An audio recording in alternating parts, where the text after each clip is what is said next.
পঞ্চতত্ত্বের মধ্যে দ্বিতীয় তত্ত্ব হল ধরণী, ভূমি, যাকে আমরা ধরণী মাতা বলি। এই ধরণী ধৈর্য ধারণ করে, আর এর ওপরেই আমাদের সমগ্র সংসার নির্ভরশীল। কারণ এই ভূমি সহ্য ক্ষমতা রাখে, এর সহ্য ক্ষমতা হলো অপরিসীম। সন্তান যতই আঘাত প্রদান করুক না কেন, প্রেম পূর্বক সহ্য করে, আর তার বদলে অমূল্য রত্ন প্রদান করে। সন্তান যদি হাল চালায়, তাহলে তার বদলে তাকে অন্ন প্রদান করে। এটাই হলো ধরণী। এবার এর থেকে আমরা কি শিক্ষা পেতে পারি? এটাই যে কারোর জন্য কিছু করা বা কাউকে কিছু দেওয়া মনে কোনো কামনা ছাড়াই। আর এই কথাটা বুঝে যান, যদি কারোর জন্য কামনা না রেখে বা কোনো পাওয়ার আশা না রেখে কারোর জন্য কিছু করেন বা কারোকে কিছু দেন, যদি এটা আপনি শিখতে পারেন, তবে আপনি ভালোবাসতে শিখে গেছেন। আর সেই জন্যই এই ধরিত্রীকে মাতা বলা হয়। কারণ মাতা শুধু উনি নন যিনি গর্ভে সন্তানকে ধারণ করেন, মাতা তো উনিও যিনি জীবন বাঁচতে শেখান, যিনি জীবন বাঁচার উদাহরণ প্রদান করেন। তাহলে ধরণীর থেকে এই নিঃস্বার্থ ভাব শিখুন, নিঃস্বার্থ ভালোবাসা শিখুন, আর এই ভালোবাসার সাথেই বলুন রাধা রাধা।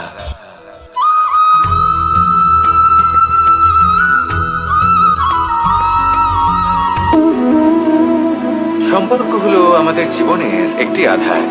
কিছু সম্পর্ক এমন যে আমরা জন্মসূত্রে লাভ করি, যেমন পরিবার, মা, বাবা। কিছু সম্পর্ক আছে যে আমরা জীবনে অর্জন করে থাকি, তা সে প্রেমের হোক, স্নেহের হোক বা বন্ধুত্বের।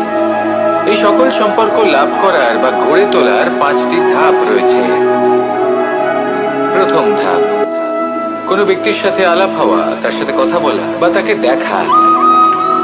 দ্বিতীয় ধাপ, সে ব্যক্তিকে আমাদের ভালো লাগা। তৃতীয় ধাপ,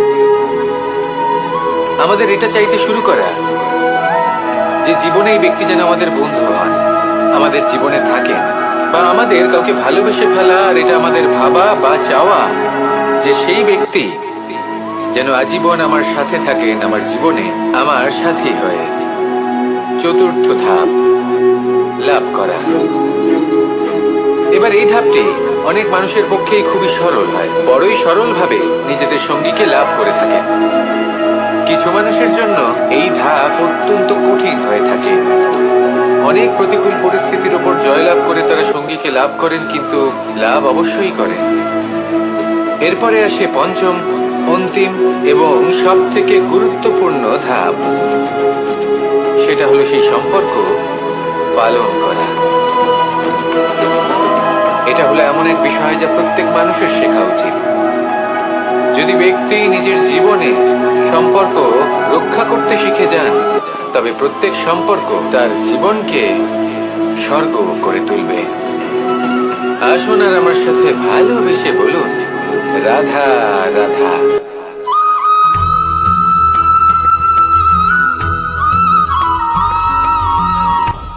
আপনি কখনো পর্বতের শিখরে উঠেছেন? আপনি দেখতে পাবেন পর্বতের পদতলে প্রচুর সুন্দর ফুল রয়েছে, সবুজ বনানী রয়েছে। যত আপনি ওপরে উঠতে থাকবেন, তত ফুল কমতে থাকবে, সবুজ বনানী কমতে থাকবে। আরো কিছুটা ওপরে উঠলে কাঁটা জাতীয় গাছ দেখতে পাবেন, শুকনো গাছ দেখতে পাবেন। আরো যদি ওপরে ওঠেন তাহলে পাষাণ দেখতে পাবেন। আরো উপরে উঠলে হিমখণ্ড দেখতে পাবেন।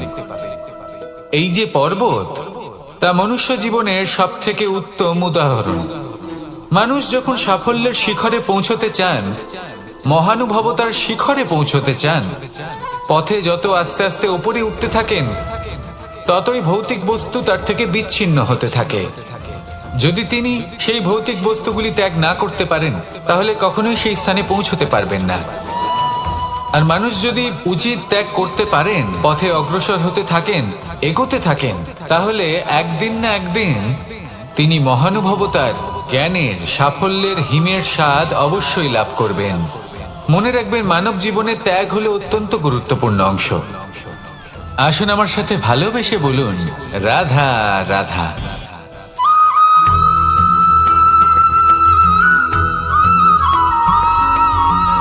মানুষের মানসিকতা এমন হয় যে সে যতটা করে আশা করে যে তার থেকে অনেক বেশি তার বদলে সে পাবে। দেখুন, সবকিছুই আপনার ভাবনা চিন্তার উপর নির্ভর করছে। আপনি যদি ফলের বিষয়ে ভেবে কর্ম করতে থাকেন তাহলে সেটা অনুচিত। জীবনের আসল আনন্দ হলো নিজের কর্ম করতে থাকা, ফলের চিন্তা করা উচিত নয়। যদি আপনি এরকম ভাবেন যে আমি এতটা করছি, আমার এতটা পাওয়া উচিত, সেই ভাবনা অনুচিত। যদি আপনি সেবার মানসিকতা নিয়ে কর্ম করতে থাকেন, কর্মচক্রে প্রবাহিত হন, যদি আপনি এমন ভাবনা রাখেন যে আমি এতটা পাচ্ছি তাই এর থেকে অনেক বেশি আমি কর্ম করব, তাহলে নিশ্চিত রূপে আপনি যতটা করছেন তার থেকে অনেক বেশি আপনি পাবেন। আপনার আশার থেকে অনেক বেশি আপনি পাবেন। শুধু জীবনে অনেক বেশি কাজ করতে থাকুন, ফলের চিন্তা করবেন না। আর মনে রাখবেন, এই ভাবনাই সব থেকে বড় বীজ। কর্মের উপর বিশ্বাস রাখুন। জীবনে যা যা আপনি চান সবই সুখময় হবে। আসুন আর আমার সাথে ভালোবেসে বলুন, রাধা রাধা।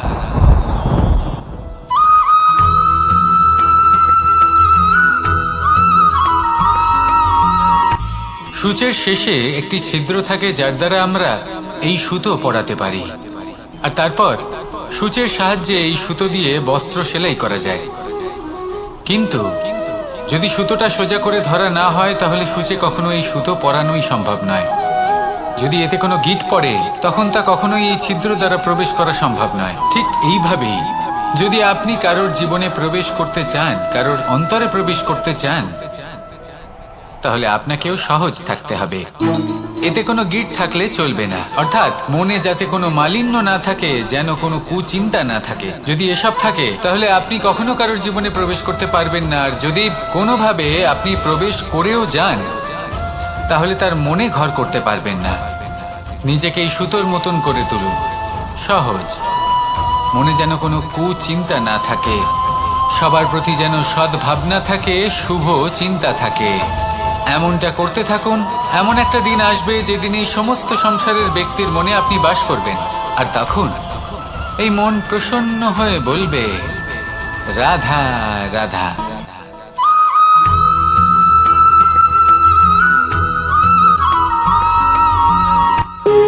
যখন মানুষের মৃত্যু হয় তখন কি হয়? অনেক সংখ্যক মানুষ শোক পালন করতে চলে আসেন। যে ব্যক্তি মৃত্যু লাভ করেছেন তার অনেক বস্তু থাকে যেগুলো তার প্রিয়, যেগুলো তিনি ব্যবহার করেছেন। তার শয্যা, তার বস্ত্র, তার আভূষণ সবকিছু তার থেকে বিচ্ছিন্ন করা হয় এবং খালি হাতে তাকে শ্মশানের উদ্দেশ্যে রওনা করা হয়। আমি আপনাকে এই প্রশ্ন করতে চাই, আপনি এই সংসারে কি অর্জন করেছেন? ধন সম্পত্তি, বস্ত্র, আভূষণ, এই সব কিছু যে আপনি অর্জন করেছেন, আপনার মৃত্যুর পরে তা আপনার থেকে দূর হয়ে যাবে। এর উত্তর হলো একটাই, আপনার কর্ম। শুধু সেটাই আছে যা একান্ত আপনার, আর শুধু সেটাই এই সংসার থেকে চলে যাওয়ার পরেও সংসারেই জীবিত থাকবে। যদি আপনি দুষ্কর্ম করেন তাহলে এই সংসার আপনাকে একটি অনুচিত উদাহরণ হিসেবে মনে রাখবে যে এই ব্যক্তি খুব পাপী ছিল, অনুচিত কর্ম করতেন। যে পথে তিনি চলেছেন সেই পথে কারোর চলা উচিত নয়। সেখানেই যদি আপনি সৎকর্ম করেন তাহলে সংসার চিরকাল এটাই বলবে যে খুব ভালো মানুষ ছিলেন, সবাইকে ভালোবাসতেন, সবাইকে সাহায্য করতেন, আমার খুব প্রিয় মানুষ ছিলেন। এটাই হলো শ্রেষ্ঠ কর্ম। সেই জন্য জীবনে শুধুমাত্র ধন সম্পত্তি, আভূষণ এই সব অর্জন করতে গিয়ে নিজের মনোনিবেশ করবেন না। শ্রেষ্ঠ কর্ম করুন। সংসার থেকে চলে যাওয়ার পরেও এই কর্মই এই সংসারে আপনাকে জীবিত রাখবে। আসুন আমার সাথে ভালোবেসে বলুন, রাধা রাধা।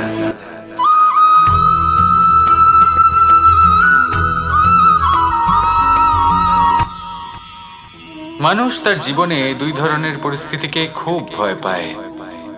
এক, কোনো কারণবশত কারোর সামনে নত হওয়া। 2, কোনো কারণে নিজের চরিত্র থেকে, নিজের মূল্যবোধ থেকে বিচ্যুত হওয়া। এবার কেন হয় এরকম যে কথায় কথায় কারোর সামনে নত হতে হয়? কেন বারংবার নিজের চরিত্র থেকে চ্যুত হতে হয়? এরকম কেন হয়? এটা তখনই হয় যখন আমাদের শিক্ষা এবং মূল্যবোধের অভাব থাকে। যদি মানুষের মধ্যে প্রকৃত শিক্ষা থাকে তাহলে এই সংসারে কোনো সময় এবং কারোর সামনেই নত হওয়ার কোনো প্রয়োজন নেই। যদি মানুষের মধ্যে মূল্যবোধ থাকে তাহলে তাকে নিজের মূল্যবোধ বা চরিত্র থেকে বিচ্যুত হতে হয় না, তা সে যাই হয়ে যাক না কেন। কোনো বালককে যদি জন্ম থেকেই সুশিক্ষার অধিকারী করা হয়, শিক্ষিত করা হয়, মূল্যবোধের অধিকারী করা হয়, তবে সে এই সংসারে এমন কর্ম করবে যাতে সে নিজেকে, নিজের পরিবারকে, সমগ্র সমাজকে গর্বিত করতে পারে। শিক্ষা লাভ করুন, মূল্যবোধ লাভ করুন এবং আমার সাথে ভালোবেসে বলুন, রাধা রাধা।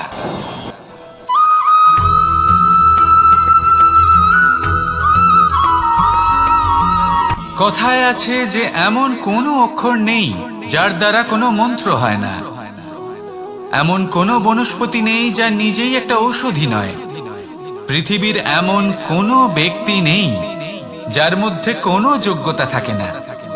শুধু প্রয়োজন হলো যে ব্যক্তিকে আমরা খুঁজে চলেছি তাকে সঠিকভাবে চিনে নেওয়া। যদি তার যোগ্যতা, তার বিশেষত্ব আমরা বুঝতেই না পারি তাহলে আর লাভ কি রইল? এই সংসারে এমন অনেক ব্যক্তি রয়েছেন যারা ছোট ছোট অসফলতার কারণে আপনাকে এটা বলে দেবে যে আপনি কোনো কাজের নন, আপনি হলেন মূর্খ, আপনি কিছুই করতে পারবেন না। এইসব কথায় কখনোই বিশ্বাস করবেন না, কারণ আপনি এবং প্রত্যেকটি জীব এই পরমাত্মা এবং এই প্রকৃতির সৃষ্টি, যা অত্যন্ত বিশেষ। যদি আপনাকে উদাহরণ দিই তাহলে একদিকে আছে তরোয়াল, একটা বড় লম্বা তরোয়াল যার দ্বারা যুদ্ধ করা যায়, জয়লাভ করা যায়, আর অন্যদিকে রয়েছে একটা ছোট্ট সূচ। কিন্তু যে কাজ একটা ছোট্ট সূচ করতে পারে তা একটা তরোয়াল দ্বারা সম্ভব নয়। এর অর্থ হলো এটাই যে প্রত্যেকটা রচনা অত্যন্ত অমূল্য এবং অত্যন্ত বিশেষ হয়। তাহলে বিশ্বাস রাখুন যে আপনি অত্যন্ত বিশেষ একজন, আর প্রেমের সাথে বলুন, রাধা রাধা।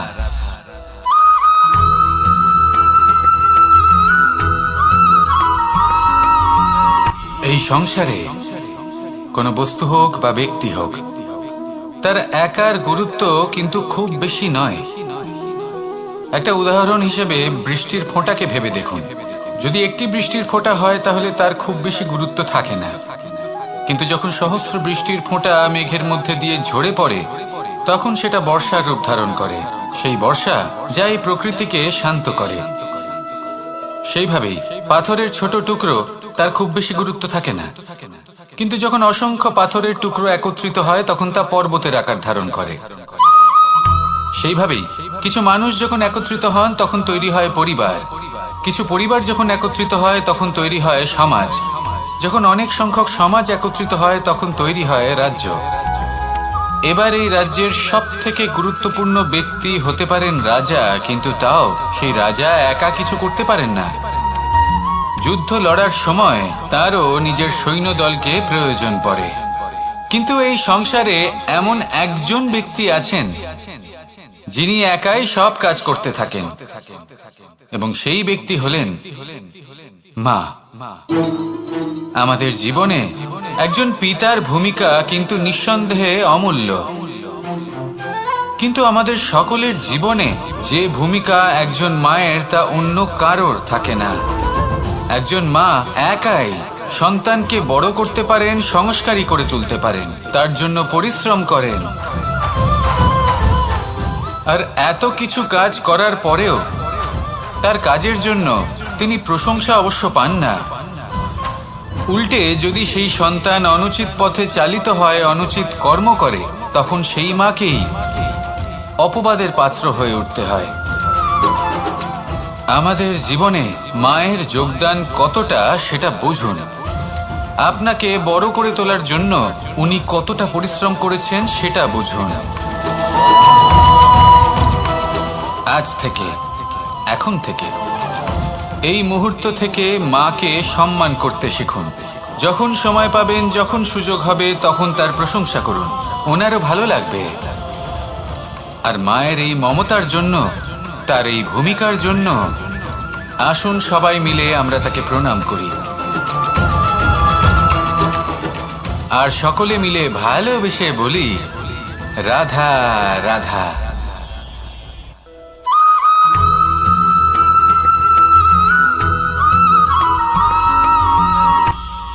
এটা হলো ধান গাছ। এর থেকে যে চাল উৎপন্ন হয় তা মানুষ গ্রহণ করেন। আর এটা কি? এ হলো জংলি ঘাস। একবার ভেবে দেখুন, যদি এই জংলি ঘাস ধান গাছের আশেপাশে থাকে তাহলে কি হবে? ধান উৎপন্ন হতে পারবে? তা উৎকৃষ্ট হতে পারবে? আমরা কি তা গ্রহণ করতে পারবো? কখনোই নয়। এই জংলি ঘাস ধানকে নষ্ট করে দেবে, কিন্তু নিজে জীবিত থাকবে। এটাই হলো আজকের শিক্ষা। এই সংসারে যদি আপনি নীতির পথে চলতে চান, উচিত কর্ম করতে চান, সংসারকে সেবা করতে চান, তাহলে জংলি ঘাসের মতো ব্যক্তিদের থেকে সবসময় দূরে থাকতে হবে। সেই ব্যক্তি যারা দুর্নীতি এবং মিথ্যা দ্বারা পরিপূর্ণ, যাদের ব্যবহার অশুভ, যাদের অনেক অশুভ গুণ রয়েছে, তারা সঠিক নয়। সেই সকল ব্যক্তি যাদের চরিত্র অত্যন্ত দুষ্ট হয়, তারা হয় শুভ চরিত্রের ব্যক্তিকে একদম নষ্ট করে দেয়, নয় নিজের মতো বানিয়ে তোলে। তাই যদি আপনি নীতির পথে চলতে চান, এই সংসারের জন্য শুভ কর্ম করতে চান, তাহলে সেই সঙ্গ লাভ করুন যে সঙ্গ জ্ঞানে পরিপূর্ণ, যাদের মধ্যে অনেক গুণ আছে, যাদের থেকে প্রতিদিন কিছু শিখতে পারবেন। এমন ব্যক্তির সাথে জীবন অতিবাহিত করুন। দুরাচারীদের থেকে দূরে থাকুন। তবেই এই মন প্রসন্ন হয়ে বলবে, রাধা রাধা।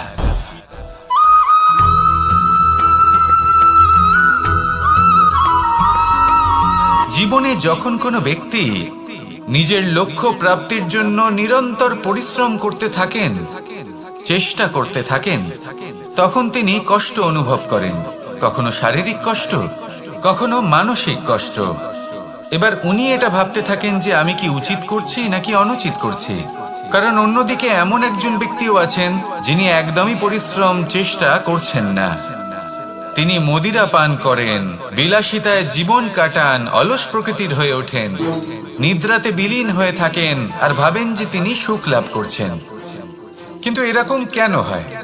কারণ যখন আমরা সৎ পথে থাকি, উচিত পথে চলি, লক্ষ্য প্রাপ্ত করার জন্য চেষ্টা করতে থাকি, তখন আমাদের ভেতরে থাকা নেতিবাচক শক্তি এবং পাপ এই দেহকে ত্যাগ করে দেয়, দেহ ত্যাগ করে দেয়। আর এই অনুভূতির কারণেই আমরা সুখ অনুভব করি। কিন্তু কখনো ভাববেন যে এই সুখ বেশি সময় পর্যন্ত থাকে না। সেই জন্য সবসময় মনে রাখবেন, যদি আপনি জানেন যে এটাই আপনার লক্ষ্য, এটাই উচিত পথ, শুভ পথ, তাতে নিরন্তরভাবে এগিয়ে যেতে চেষ্টা করতে থাকুন। এই কষ্ট আপনাকে সুখের পরাকাষ্ঠায় কখন পৌঁছে দেবে তা আপনি জানতেই পারবেন না। আসুন আমার সাথে ভালোবেসে বলুন, রাধা রাধা।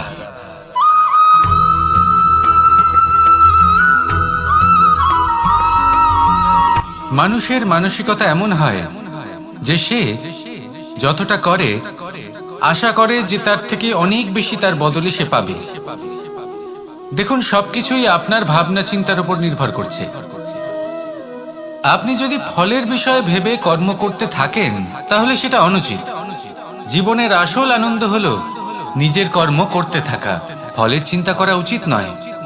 যদি আপনি এরকম ভাবেন যে আমি এতটা করছি, আমার এতটা পাওয়া উচিত, সেই ভাবনা অনুচিত। যদি আপনি সেবার মানসিকতা নিয়ে কর্ম করতে থাকেন, কর্মচক্রে প্রবাহিত হন, যদি আপনি এমন ভাবনা রাখেন যে আমি এতটা পাচ্ছি তাই এর থেকে অনেক বেশি আমি কর্ম করব, তাহলে নিশ্চিত রূপে আপনি যতটা করছেন তার থেকে অনেক বেশি আপনি পাবেন। আপনার আশার থেকে অনেক বেশি আপনি পাবেন। শুধু জীবনে অনেক বেশি কাজ করতে থাকুন, ফলের চিন্তা করবেন না। আর মনে রাখবেন, এই ভাবনাই সব থেকে বড় বীজ। কর্মের উপর বিশ্বাস রাখুন, জীবনে যা যা আপনি চান সবই সুখময় হবে। আসুন আর আমার সাথে ভালোবেসে বলুন, রাধা রাধা।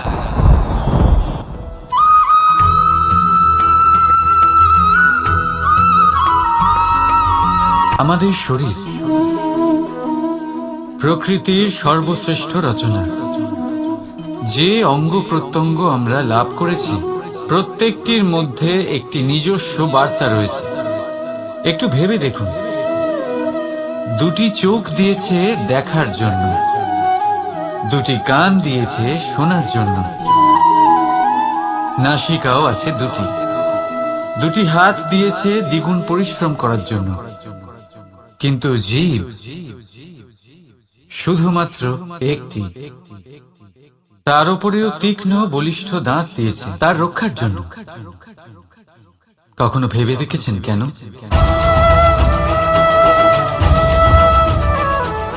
কারণ শব্দ আর শব্দের প্রয়োগ মানুষের সবচেয়ে বড় অস্ত্র, যার প্রয়োগ যত ভেবেচিন্তে করা যায়, মানুষ তার জীবনে ততটাই উপরে উঠতে পারে। তাহলে মনে রাখুন, দেখুন, শুনুন আর বুঝুন বেশি, বলুন কম। রাধা রাধা।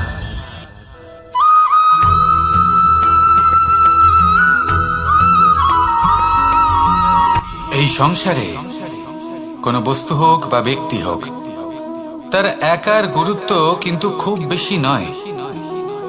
একটা উদাহরণ হিসেবে বৃষ্টির ফোঁটাকে ভেবে দেখুন। যদি একটি বৃষ্টির ফোঁটা হয় তাহলে তার খুব বেশি গুরুত্ব থাকে না, কিন্তু যখন সহস্র বৃষ্টির ফোঁটা মেঘের মধ্যে দিয়ে ঝরে পড়ে, তখন সেটা বর্ষার রূপ ধারণ করে। সেই বর্ষা যা এই প্রকৃতিকে শান্ত করে। সেইভাবেই পাথরের ছোট টুকরো, তার খুব বেশি গুরুত্ব থাকে না, কিন্তু যখন অসংখ্য পাথরের টুকরো একত্রিত হয় তখন তা পর্বতের আকার ধারণ করে।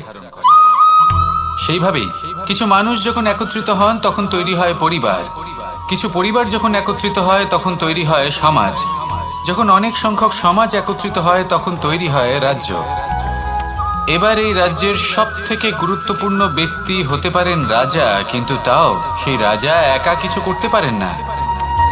যুদ্ধ লড়ার সময় তারও নিজের সৈন্যদলকে প্রয়োজন পড়ে।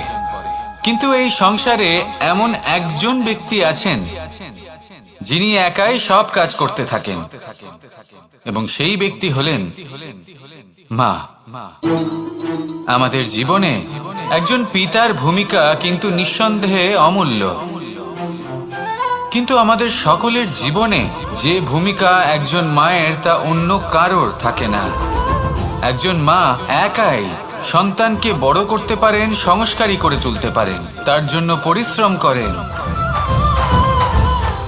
আর এত কিছু কাজ করার পরেও তার কাজের জন্য তিনি প্রশংসা অবশ্য পান না।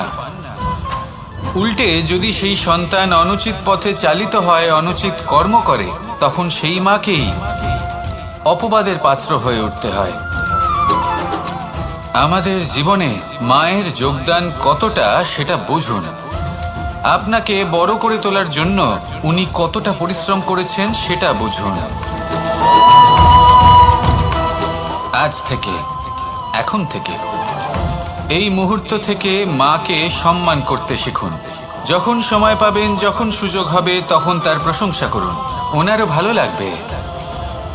আর মায়ের এই মমতার জন্য, তার এই ভূমিকার জন্য আসুন সবাই মিলে আমরা তাকে প্রণাম করি, আর সকলে মিলে ভালোবেসে বলি, রাধা রাধা।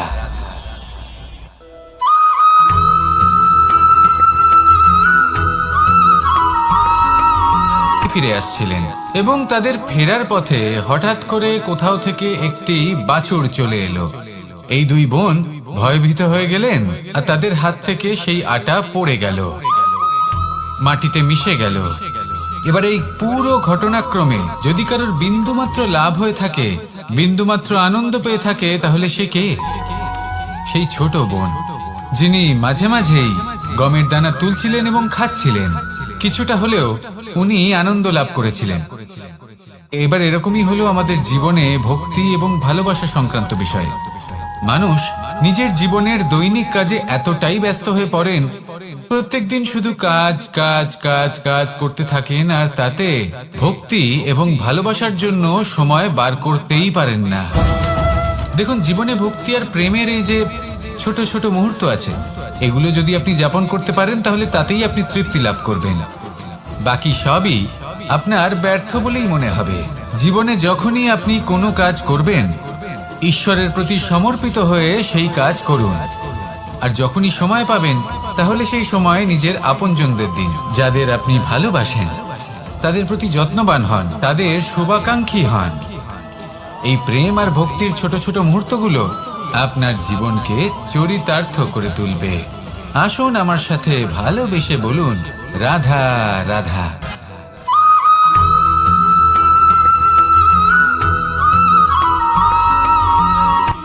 শক্তি শক্তি অর্জন করা এতটা কঠিন নয় যতটা শক্তি লাভ করার পরে সেই শক্তি সামলানো কঠিন হয়। কারণ যেই মানুষ শক্তি লাভ করে তার মনে গর্ববোধ জন্মায়, জন্মায় অহংকার, জন্মায় জেদ। তাই শক্তি প্রাপ্ত করার সাথে বিনম্র থাকাও অত্যন্ত আবশ্যক। আর এটা আমাদের শেখা উচিত বৃক্ষের থেকে। বৃক্ষ যা আমাদের ফল দেয়, বৃক্ষ যা যত ফল দেয় ততটাই ঝুঁকে যায়। আমরা পাথর মারি ওই বৃক্ষের থেকে ফল প্রাপ্ত করার জন্য। সেই পাথরের মার সহ্য করেও বৃক্ষ আমাদের ফল দেয়।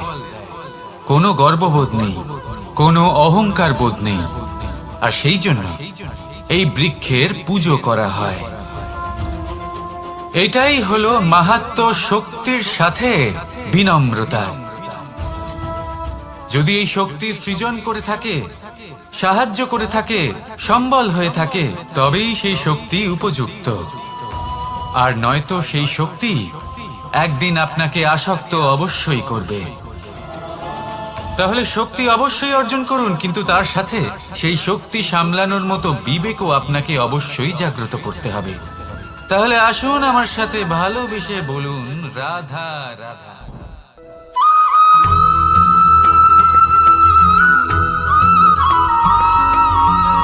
যখন আমরা কোনো বনে প্রবেশ করি, তখন এই সবুজ ঘাস দেখে, এই কোমল ঘাস দেখে আমাদের মন প্রফুল্ল হয়ে ওঠে। ভিন্ন ভিন্ন প্রজাতির ফুল, ভিন্ন ভিন্ন রঙের ফুল দেখে এই মন আনন্দে ভরে ওঠে। এখানে শিশুরা আনন্দ লাভ করে, বড়রা ভোজন গ্রহণ করেন, কথাবার্তা বলেন, হাঁটাহাঁটি করে বেড়ান। এবার ভেবে দেখুন, যখন এই উপবনের নির্মাণ হয়েছিল সেই সময় যদি এই মাটিকে সঠিকভাবে খনন না করা হতো, যদি তাতে সঠিকভাবে বীজ রোপণ না করা হতো, যদি কোনো সংঘর্ষ না হতো, পরিশ্রম না করা হতো, যদি চলতে চলতে পায়ে কাঁটা না বিঁধে যেত, তাহলে এই সুন্দর বন দেখে আমরা কি এই আনন্দ লাভ করতে পারতাম? কখনোই নয়। ধরুন কোনো নদীর তটে সুন্দর একটি বন আছে, সেই বনের আনন্দ লাভ করতে গেলে আপনাকে সেই নদী পার করতেই হবে। যদি সুখের নদীর কাছে পৌঁছতে চান, তাহলে তটে যে কাঁটা রয়েছে সেগুলোর সাথে সংঘর্ষ করতেই হবে। এই সংসারে যদি আপনি সুখ লাভ করতে চান, তাহলে সুখ লাভের এই যাত্রা শুরু করতে হবে সংঘর্ষ দ্বারা। তাহলে সংঘর্ষকে স্বাগত জানান, এর পেছনেই সুখ রয়েছে যা আপনার জন্য অপেক্ষা করছে। এবার হাসুন আর আমার সাথে ভালোবেসে বলুন, রাধা রাধা।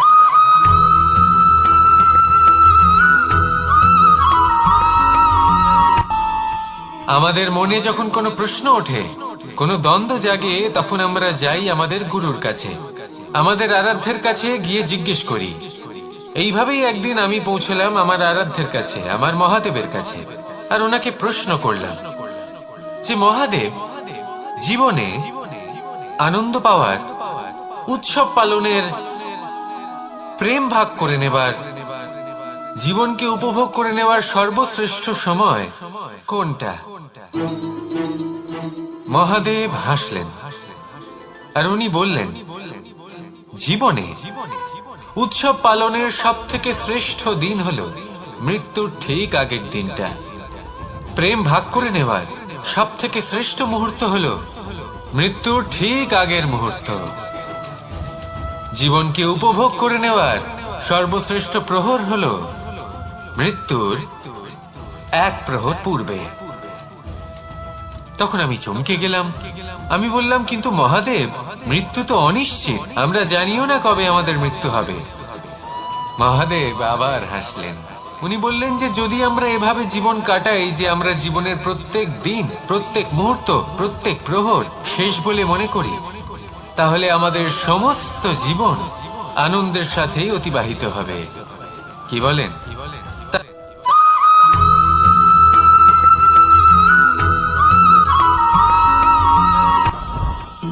জীবনে কিছু শেখা অত্যন্ত গুরুত্বপূর্ণ। এবার কি কি শিখতে হবে সেই সব শেখানোর জন্য অনেক শিক্ষক রয়েছেন, কিন্তু কি শিখবেন না আর কি করবেন না এটা আমাদের নিজের অভিজ্ঞতা দিয়ে শিখতে হয়। কিন্তু তার মানে এটা নয় যে যদি আপনাকে শিখতে হয় যে আগুনের তাপ কতটা, আপনাকে আগুনের মধ্যে হাত দিতে হবে। না, অন্য কারোর অভিজ্ঞতা দ্বারাও শিখতে পারেন। প্রশ্ন শুধুমাত্র একটাই যে আপনি কি শিখতে চান নাকি চান না। যদি আপনি এটাই ভাবেন যে আমি শুধুই নিজের অভিজ্ঞতা দ্বারাই শিখতে চাই, তাহলে জীবনকাল ছোট মনে হবে, অনেক কিছুই শিখতে পারবেন না। তাই নিজের সাথে সাথে বড়দের অভিজ্ঞতার দ্বারাও শেখা শুরু করে দিন। এই সংসারের অভিজ্ঞতা দ্বারা শিখতে শুরু করে দিন। আর এটা নিশ্চিত রূপে শেখা আবশ্যক যে কখন কি করবেন না, কোথায় থামতে হবে আর কোথায় থামবেন না। তাহলে আসুন আর আমার সাথে ভালোবেসে বলুন, রাধা রাধা।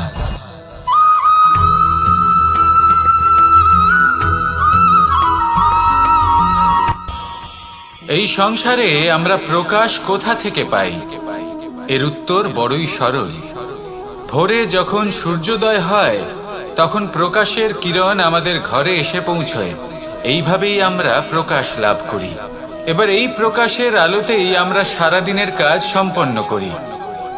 সন্ধে হয়ে যায়, সূর্যাস্ত হয়ে যায়, আর আমাদের ঘর যাতে অন্ধকার না হয় তার জন্য আমরা একটা প্রদীপ প্রজ্বলিত করি। এটাই ঘটে আমাদের জীবনেও। এবার প্রবাহমান আয়ুর সাথে আমরা আমাদের অন্তরে যদি একটা প্রদীপ প্রজ্বলিত করে নিই, তাহলে বিষয়টাই অন্যরকম হবে। এবার আপনি বলবেন, কোন প্রকাশের কথা বলছি যা আমাদের অন্তরে জাগ্রত করা সম্ভব?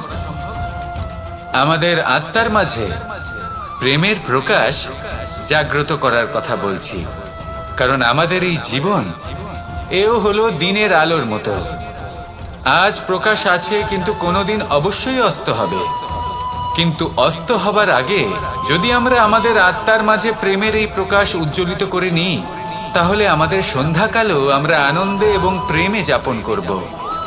তাহলে আসুন আর আমার সাথে ভালোবেসে বলুন, রাধা রাধা।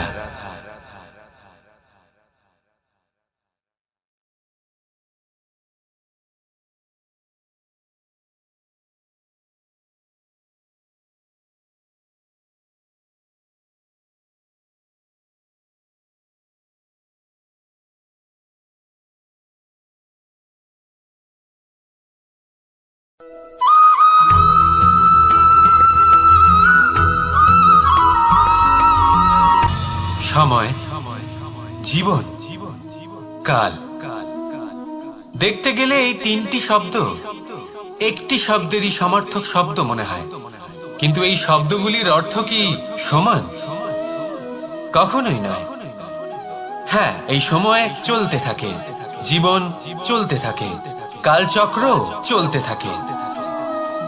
এই সময় কেটে যায়, কিন্তু এই জীবন একে যাপন করতে হয়। কি বলেন?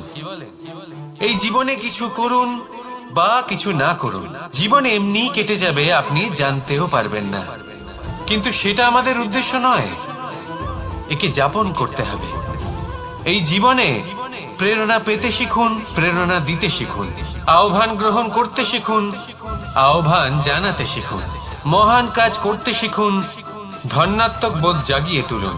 জীবন অতিবাহিত করার অর্থ কি তা আপনি শিখে যাবেন, কারণ সময় কেটে যায়, সমস্ত যুগ কেটে যায়, কিন্তু জীবনের রীতি জীবন কাটিয়ে দেওয়া নয়, জীবন যাপন করা।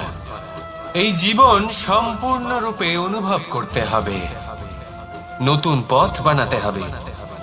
এবারে যদি এই জীবন বাঁচার সময় একবার ভেবে দেখুন, যদি মনে প্রেম থাকে, সদ্ভাবনা থাকে, তাহলে কি হবে?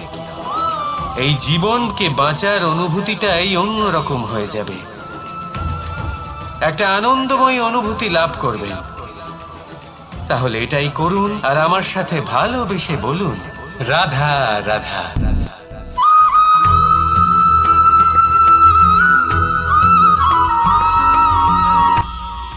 এটা হলো ধান গাছ। এর থেকে যে চাল উৎপন্ন হয় তা মানুষ গ্রহণ করেন। আর এটা কি? এ হলো জংলি ঘাস। একবার ভেবে দেখুন, যদি এই জংলি ঘাস ধান গাছের আশেপাশে থাকে তাহলে কি হবে? ধান উৎপন্ন হতে পারবে? তা উৎকৃষ্ট হতে পারবে? আমরা কি তা গ্রহণ করতে পারবো? কখনোই নয়। এই জংলি ঘাস ধানকে নষ্ট করে দেবে, কিন্তু নিজে জীবিত থাকবে। এটাই হলো আজকের শিক্ষা। এই সংসারে যদি আপনি নীতির পথে চলতে চান, উচিত কর্ম করতে চান, সংসারকে সেবা করতে চান, তাহলে জংলি ঘাসের মতো ব্যক্তিদের থেকে সবসময় দূরে থাকতে হবে। সেই ব্যক্তি যারা দুর্নীতি এবং মিথ্যা দ্বারা পরিপূর্ণ, যাদের ব্যবহার অশুভ, যাদের অনেক অশুভ গুণ রয়েছে, তারা সঠিক নয়। সেই সকল ব্যক্তি যাদের চরিত্র অত্যন্ত দুষ্ট হয়, তারা হয় শুভ চরিত্রের ব্যক্তিকে একদম নষ্ট করে দেয়, নয় নিজের মতো বানিয়ে তোলে। তাই যদি আপনি নীতির পথে চলতে চান, এই সংসারের জন্য শুভ কর্ম করতে চান, তাহলে সেই সঙ্গ লাভ করুন যে সঙ্গ জ্ঞানে পরিপূর্ণ, যাদের মধ্যে অনেক গুণ আছে, যাদের থেকে প্রতিদিন কিছু শিখতে পারবেন। এমন ব্যক্তির সাথে জীবন অতিবাহিত করুন, দুরাচারীদের থেকে দূরে থাকুন। তবেই এই মন প্রসন্ন হয়ে বলবে, রাধা রাধা।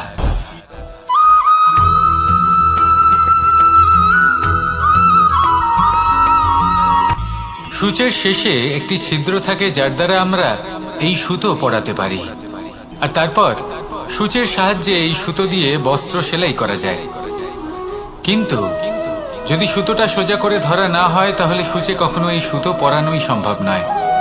যদি এতে কোনো গিঁট পড়ে, তখন তা কখনোই এই ছিদ্র দ্বারা প্রবেশ করা সম্ভব নয়। ঠিক এইভাবেই যদি আপনি কারোর জীবনে প্রবেশ করতে চান, কারোর অন্তরে প্রবেশ করতে চান, তাহলে আপনাকেও সহজ থাকতে হবে। এতে কোনো গিঁট থাকলে চলবে না, অর্থাৎ মনে যাতে কোনো মালিন্য না থাকে, যেন কোনো কুচিন্তা না থাকে। যদি এসব থাকে, তাহলে আপনি কখনো কারোর জীবনে প্রবেশ করতে পারবেন না। আর যদি কোনোভাবে আপনি প্রবেশ করেও যান, তাহলে তার মনে ঘর করতে পারবেন না। নিজেকে এই সুতোর মতন করে তুলুন, সহজ। মনে যেন কোনো কুচিন্তা না থাকে, সবার প্রতি যেন সদ্ভাবনা থাকে, শুভ চিন্তা থাকে। এমনটা করতে থাকুন। এমন একটা দিন আসবে যেদিন এই সমস্ত সংসারের ব্যক্তির মনে আপনি বাস করবেন, আর তখন এই মন প্রসন্ন হয়ে বলবে, রাধা রাধা।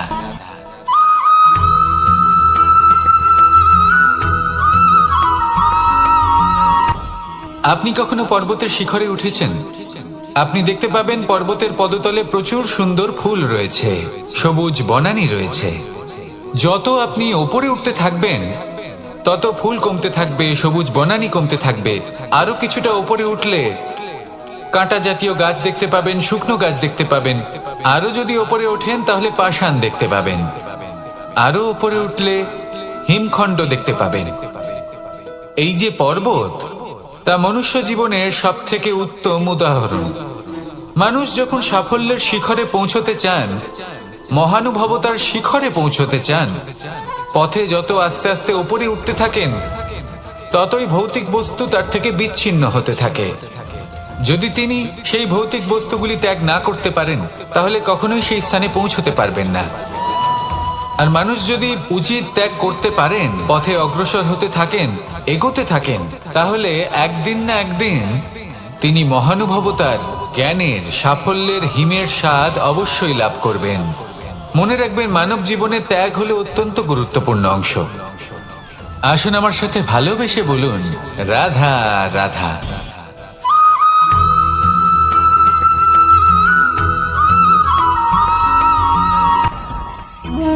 ভোজন। এবার ভোজন সংগ্রহ করার জন্য মানুষ কি না করেন, সব সময় চেষ্টা করতে থাকেন। ফসল উৎপাদনের জন্য অনেক পরিশ্রম করতে থাকেন, কিন্তু অনেক সময় অনেক পরিশ্রম করার পরেও ফসল ভালো উৎপাদন হয় না। এর কারণ কি? কারণ হলো এটাই যে আপনি পরিশ্রম হয়তো অনেক করেছেন, কিন্তু আপনার নজর তো সেই বীজের দিকে ছিলই না যে আপনি রোপণ করেছেন। সেই জন্য সব সময় কোনো বীজ রোপণ করার আগে তাকে পরখ করে দেখুন, তা অত্যন্ত আবশ্যক।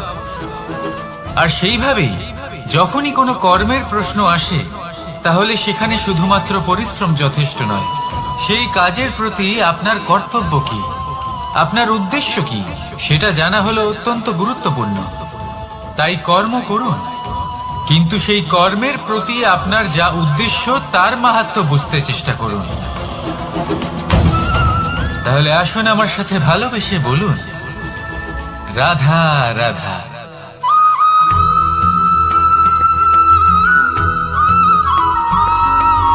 বসন্ত ঋতু, এই সময় মন আনন্দে ভরে থাকে। এমন মনে হয় যেন আমরা আকাশে বিচরণ করতে চলে যাই, কিন্তু সেটা তো সম্ভব নয়। সেই জন্য হয়তো আমরা ঘুড়ি ওড়াই, এই ঘুড়িকে নিজেদের প্রতিরূপ মনে করে। এবার অনেক মানুষ আছেন যারা ঘুড়ি ওড়ান, কিন্তু এই কর্মের সারমর্ম কি সেটা কজন বুঝতে পারেন? আপনি এটা মনে করুন যে আপনি হলেন সেই ঘুড়ি, আর এই সুতো যিনি ধরে রয়েছেন তিনি হলেন পরমাত্মা। আর এই সুতো যেখান থেকে শুরু হয়, সেই লাটাই হলো আমাদের কর্মচক্র। এবার আপনি নিজেই অনুমান করুন যে এই উড়ান কার ওপর নির্ভরশীল, পরমাত্মার ওপর আর আপনার কর্মের ওপর। যদি পরমাত্মা আপনার হাত ধরে থাকেন, আপনার সাথে থাকেন, যদি আপনি শুভ কর্ম করতে থাকেন, আপনি এই আকাশে উড়তে থাকবেন। কিন্তু কোথাও যদি পরমাত্মার সাথে এই বন্ধন ছিন্ন হয়, আপনার কর্মচক্র খারাপ হয়ে যায় বা থেমে যায়, তাহলে আপনার এই ঘুড়ি কেটে যাবে আর দূরে কোনো গাছের ডালে গিয়ে আটকে যাবে। তাই শুধুমাত্র ঘুড়ি ওড়াবেন না, তার থেকে শিখুন, পরমাত্মার সাহচর্যে থাকুন, সবসময় শুভ কর্ম করতে থাকুন আর সবসময় এই আকাশে উড়তে থাকুন। আসুন আর আমার সাথে ভালোবেসে বলুন, রাধা।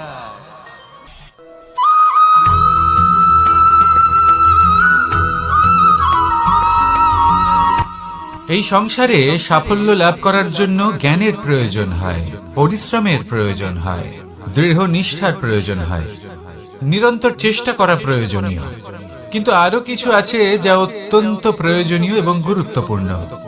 তা হলো ভালো বন্ধু। তাদের থাকা অত্যন্ত প্রয়োজনীয়। যদি ভালো বন্ধু থাকে, তাহলে সময় এলে তারা ঢাল হয়ে আপনাকে সুরক্ষা করবেন। সময় এলে অস্ত্রের মতো শত্রুকে সংহারও করবেন। যদি তিনি জ্ঞানী হন, তাদের মধ্যে সদ্গুণ থাকে, তাহলে এই সব গুণ আপনার মধ্যেও প্রবেশ করবে। তাহলে সাফল্যের জন্য ভালো বন্ধু পাওয়া অত্যন্ত প্রয়োজনীয়। কিন্তু শুধু বন্ধু কেন, ভালো শত্রুও থাকা প্রয়োজনীয়।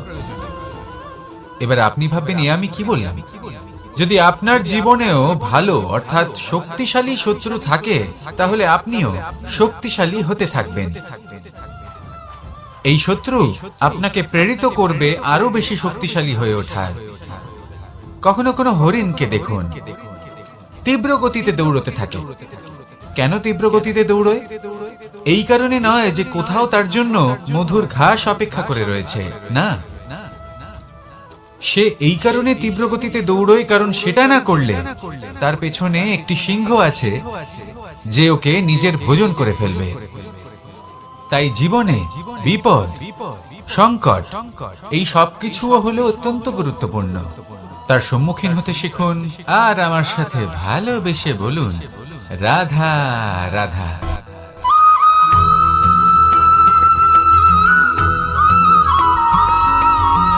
ভালো, শুধু ওনাদের কঠোর ব্যবহার দেখলে আমরা একটু ভয় পেয়ে যাই। এবার ওনাদের এই কঠোর ব্যবহার আমাদের ভালো না লাগলেও অত্যন্ত আবশ্যক, কারণ মাতার থেকে আমরা যে শক্তি লাভ করি তা যেন নিয়ন্ত্রণ হারিয়ে বিধ্বংসী না হয়ে ওঠে।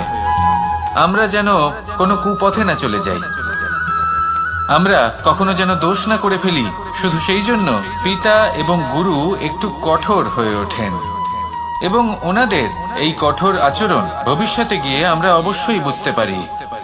জীবনে কিছু বছর আমরা এগিয়ে যাই আর তারপর আমরা বুঝতে পারি যে বাবা এবং গুরু আমাদের যথেষ্ট ভালোবাসতেন, কিন্তু ওনাদের ভালোবাসার বহিঃপ্রকাশ আলাদা। প্রয়োজনীয় হলো এটা দেখার, এটা বোঝার যে শুরু থেকে আমাদের প্রতি ওনাদের আচরণ কেমন ছিল। ওনাদের কঠোর হওয়ার পেছনে ওনাদের ভালোবাসাটা বোঝার চেষ্টা করুন, ওনাদের চিন্তাটা বোঝার চেষ্টা করুন, ওনাদের পথপ্রদর্শনের আড়ালে আপনার ভবিষ্যতের জন্য যে পরিকল্পনা ওনারা করেছেন সেটা বোঝার চেষ্টা করুন। তখন আপনারা বুঝতে পারবেন ওনাদের ভালোবাসাকে। আপনার মনের মধ্যে আপনা থেকেই ওনাদের প্রতি সম্মান জেগে উঠবে। নিজের পিতা এবং নিজের গুরু এই দুজনের প্রতি কৃতজ্ঞতা প্রকাশ করুন আর আমার সাথে ভালোবেসে বলুন, রাধা রাধা।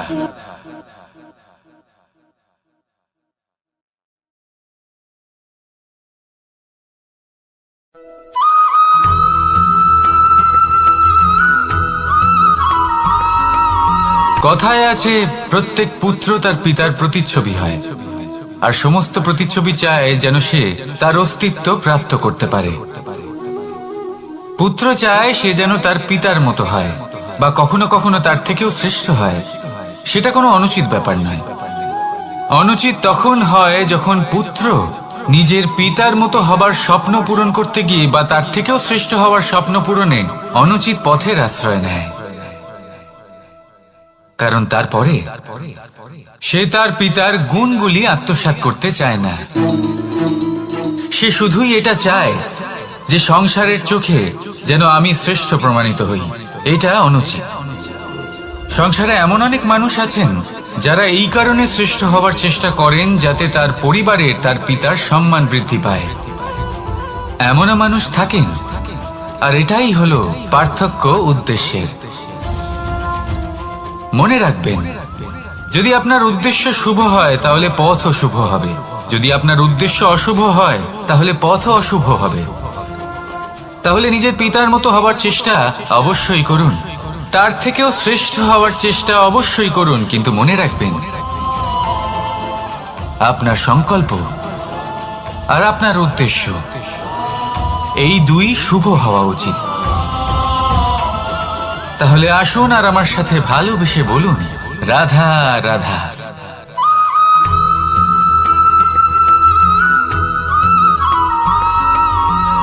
আপনি কখনো কোনো বাজকে নিজের বাসা বানাতে দেখেছেন? এই বাজ যখনই কোনো বাসা বানায় তখন উঁচু গাছের ডালে বা কোনো পর্বতের শিখরে বাসা বানায়, অনেক উচ্চতায়, আর সেখানে তার সন্তানও জন্মগ্রহণ করে। যখন এই সন্তানেরা জন্মায় তখন এই বাজ খুবই ভালোবেসে এবং খুব সাবধানে এদের পালন পোষণ করে। নিজের ঠোঁট দিয়ে তাদের ঠোঁটে খাবার পরিবেশন করে। কিন্তু যেই সেই সন্তানেরা হৃষ্টপুষ্ট হয়ে যায় এবং সেই কথা বাজ নিজে বুঝতে পেরে যায়, সেই বাজ নিজেই সেই বাসা ছিন্ন ভিন্ন করে দেয়। সেই সন্তান যাদের সবেমাত্র ডানা গজিয়েছে, কিভাবে উঠতে হয় তারা জানে না, সেই সন্তানগুলিকে উচ্চতা থেকে ঠেলে দেয়। সেই সন্তান প্রথমে ভয়ভীত হয়ে যায়। তারা সামনে মৃত্যুকে দেখতে পেয়ে ভয়ের কারণে তাদের ডানা ঝাপটাতে থাকে, আর সেই প্রক্রিয়াতেই সেই সন্তানগুলি উড়তে শুরু করে দেয়। এবার এই ঘটনায় আমরা কি শিক্ষা পেতে পারি? এটাই যদি আপনি মাতা পিতা হন তাহলে নিজের সন্তানকে অবশ্যই স্নেহ করুন, কিন্তু তাদেরকে নিজের আঁচলের তলায় বেঁধে রাখবেন না। যদি আপনি চান আপনার সন্তান জীবনে উন্নতি করুক, তাহলে নিজের মুঠো থেকে তাদের স্বতন্ত্র করে দিন। এই সংসারে সংঘর্ষ করতে দিন। সেই সন্তান নিজেই বুঝতে পারবে যে জন্মের সময় পাওয়া ডানা কি করে ব্যবহার করতে হয়। আর আপনার চোখের সামনে আপনার সন্তান এই আকাশে উড়তে থাকবে। তাহলে আসুন আমার সাথে ভালোবেসে বলুন, রাধা রাধা।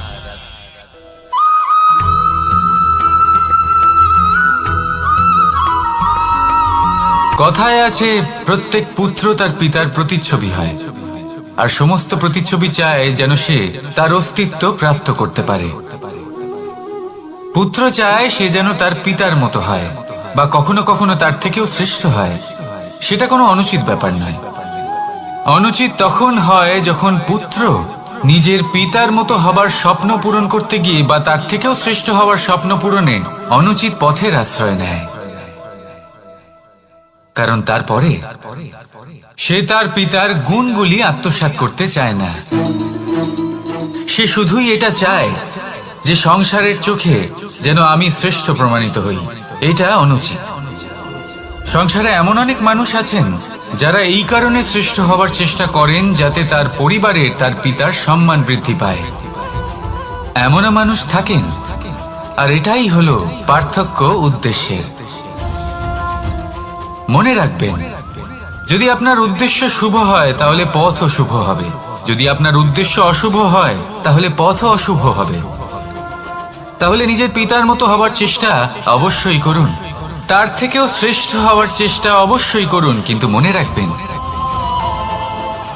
আপনার সংকল্প আর আপনার উদ্দেশ্য এই দুই শুভ হওয়া উচিত। তাহলে আসুন আর আমার সাথে ভালোবেসে বলুন, রাধা রাধা।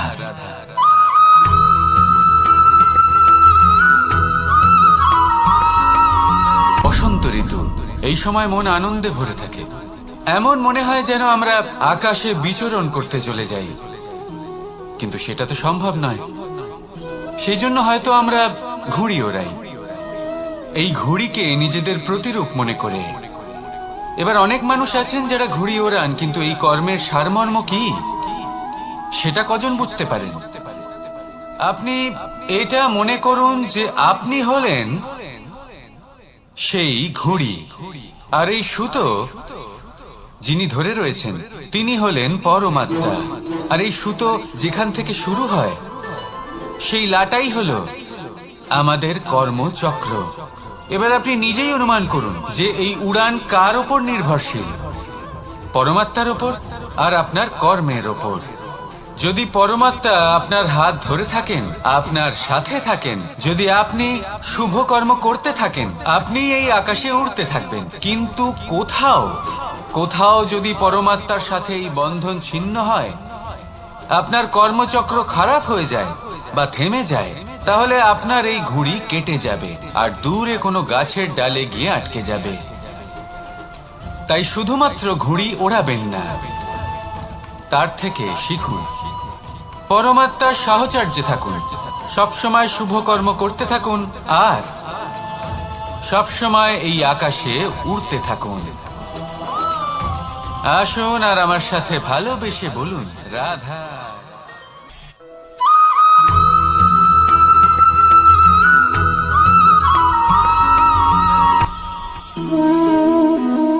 শক্তি এক অত্যন্ত বিচিত্র বস্তু, বা বলতে পারেন অনুভূতি। পিতা সবসময় চান যেন তিনি তার শক্তি পুত্রকে। আসুন আপনাকে সহজে বোঝাই। যদি আপনি সুপাত্র হন আর আপনাকে শক্তি দেওয়া হয়, তাহলে আপনি সেই শক্তির গুরুত্ব বুঝবেন, কোথায় সেই শক্তি প্রয়োগ করা উচিত সেটা বুঝবেন। আর এটা যেহেতু অর্জন করা শক্তি হবে, সেই শক্তির অপব্যবহার হবে না। কিন্তু যদি এই আপনি কুপাত্র হন আর যদি আপনাকে এই শক্তি দেওয়া হয়, তাহলে কি হবে? দেখতে গেলে এই শক্তি আপনি দান হিসেবে পেয়েছেন, তাই না আপনি এই শক্তির গুরুত্ব বুঝবেন আর না এর প্রয়োগ আপনি জানবেন। তার অপব্যবহার হওয়া সুনিশ্চিত। তাই যদি আপনি কোনো শক্তি অর্জন করতে চান, তাহলে আগে তার যোগ্য হয়ে উঠুন। পুত্র নয়, পাত্র হয়ে উঠুন। আর আমার সাথে ভালোবেসে বলুন, রাধা রাধা।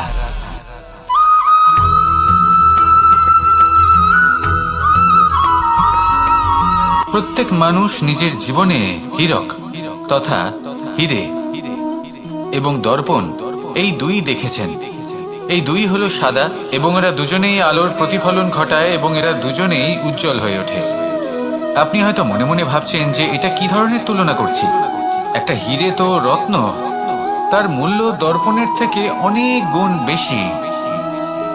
কিন্তু হীরে থাকাতে দর্পণের মূল্য কিন্তু কোনো অংশে কমে যায় না, তাই না? মানুষ যখন হীরে নিজের হাতে নেয় তখন সবার আগে কি খোঁজে? দর্পণ, যাতে তার মধ্যে দিয়ে দেখে সে বুঝতে পারে যে সেই হীরে আদৌ তার শোভাবর্ধন করছে কিনা, তাকে ভালো দেখাচ্ছে কিনা, প্রসাধনের জন্য সেটা ব্যবহার করা ঠিক হবে কিনা। অর্থাৎ হীরের উপস্থিতিতে দর্পণের গুরুত্ব কম হলো না। দর্পণের কারণে হীরের মূল্য বোঝা গেল। আমাদের জীবনেও ঠিক এরকমই ঘটে। আপনারা যদি সংসারে নিজের আশেপাশে দেখেন, এমন অনেক মানুষ দেখতে পাবেন যারা নিজেদের ক্ষেত্রে মহান স্থানে পৌঁছেছেন, নিপুণ এবং শ্রেষ্ঠ হয়েছেন। নিজেকে ছোট মনে করবেন না। আসুন আর আমার সাথে ভালোবেসে বলুন, রাধা রাধা। মানুষ আছে, এটা আপনার উপর নির্ভর করছে কিভাবে তাদের স্বাগত জানাবেন। একবার ভাবুন, আমি আমার দুটো হাত সামনে নিয়ে এলাম, দুটো মুঠো খুলে দিলাম। দুই প্রকারের মানুষ আসবেন, কিছু না কিছু দিয়ে যাবেন। এই মুঠো যদি আমি বন্ধ করে দিই, তাহলে না কেউ আমাকে কিছু দিতে পারবে, না আমার কিছু যাবে আসবে। নিশ্চয়ই বুঝতে পারছেন এই দুই ধরনের ব্যক্তি কারা এবং তারা কি দিয়ে যান। আমি যদি নিজের মুঠো খুলে দিই, তাহলে কিছু ভালো মানুষ আসবেন, আমাকে আনন্দ, সন্তুষ্টি, জ্ঞান প্রদান করে যাবেন, ভালো অভিজ্ঞতা দিয়ে যাবেন। কোনো খারাপ ব্যক্তি যদি আসেন, তাহলে তিনিও খারাপ অভিজ্ঞতা দেবেন, যার থেকে আমি শিক্ষা লাভ করব। এই সব কিছু আমি লাভ করতে পারি। মুঠো যদি বন্ধ করে রাখি, তাহলে আমি কিছুই পাবো না। দেখুন, এই সংসারে প্রত্যেকের জীবনে এইরকম। প্রত্যেকের জীবনে সবকিছুই আছে, ভালো খারাপ দুই মানুষই আছে। ভালো অভিজ্ঞতা আছে, খারাপ অভিজ্ঞতা আছে। নির্ভর করছে আপনার উপর যে আপনি কি করবেন। এনাদের স্বাগত কিভাবে জানাবেন, কার থেকে কি বুঝবেন, কি শিখতে পারবেন, আর কোন দৃষ্টিভঙ্গি নিয়ে অগ্রসর হবেন। এটাই নির্ধারণ করবে যে আপনার জীবন কেমন হবে। আসুন আমার সাথে ভালোবেসে বলুন, রাধা রাধা।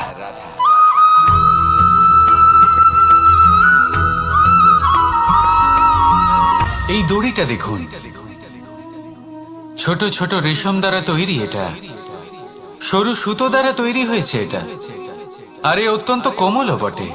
আর আপনি চাইলে এটা সোজাও করে দিতে পারেন, আর চাইলে এটা বেঁকিয়েও দিতে পারেন। আর যদি চান তাহলে এটা গোল গোল করে বেঁধে কোথাও রেখেও দিতে পারেন। এবার এই কোমল দড়ি যদি কোনো নিষ্ঠুর কঠিন পাথরে বারংবার জড়িয়ে দেওয়া হয়, তাহলেও তাকেও কাটতে পারে, নিজের ছাপ ছেড়ে যেতে পারে, সেটার আকারও বদলে ফেলতে পারে। এবার এর কারণ কি? এর কারণ হলো অভ্যাস আর নিরন্তর প্রচেষ্টা। যদি আপনিও চেষ্টা করেন আর নিরন্তর কর্ম করে যান, তাহলে আপনার প্রারব্ধ পাথরের মতো কঠিনই হোক না কেন, তাতে ভাঙন ধরিয়েও আপনি নিজের লক্ষ্যে অবশ্যই পৌঁছতে পারবেন। একটা গুরুত্বপূর্ণ কথা মনে রাখবেন, সুকর্মের অভ্যাস আর নিরন্তর প্রয়াস, এই হলো সাফল্যের মন্ত্র।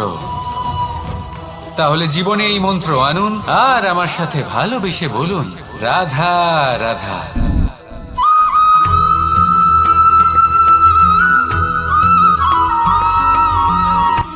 শক্তি, শক্তি অর্জন করা এতটা কঠিন নয় যতটা শক্তি লাভ করার পরে সেই শক্তি সামলানো কঠিন হয়। কারণ যেই মানুষ শক্তি লাভ করে তার মনে গর্ববোধ জন্মায়, জন্মায় অহংকার, জন্মায় জেদ। তাই শক্তি প্রাপ্ত করার সাথে বিনম্র থাকাও অত্যন্ত আবশ্যক। আর এটা আমাদের শেখা উচিত বৃক্ষের থেকে। বৃক্ষ যা আমাদের ফল দেয়, বৃক্ষ যা যত ফল দেয় ততটাই ঝুঁকে যায়। আমরা পাথর মারি ওই বৃক্ষের থেকে ফল প্রাপ্ত করার জন্য। সেই পাথরের মার সহ্য করেও বৃক্ষ আমাদের ফল দেয়। কোনো গর্ববোধ নেই, কোনো অহংকার বোধ নেই, আর সেই জন্য এই বৃক্ষের পুজো করা হয়। এটাই হলো মাহাত্ম্য, শক্তির সাথে বিনম্রতা। যদি এই শক্তি সৃজন করে থাকে, সাহায্য করে থাকে, সম্বল হয়ে থাকে, তবেই সেই শক্তি উপযুক্ত। আর নয়তো সেই শক্তি একদিন আপনাকে আসক্ত অবশ্যই করবে। তাহলে শক্তি অবশ্যই অর্জন করুন, কিন্তু তার সাথে সেই শক্তি সামলানোর মতো বিবেকও আপনাকে অবশ্যই জাগ্রত করতে হবে। তাহলে আসুন আমার সাথে ভালোবেসে বলুন রাধা রাধা।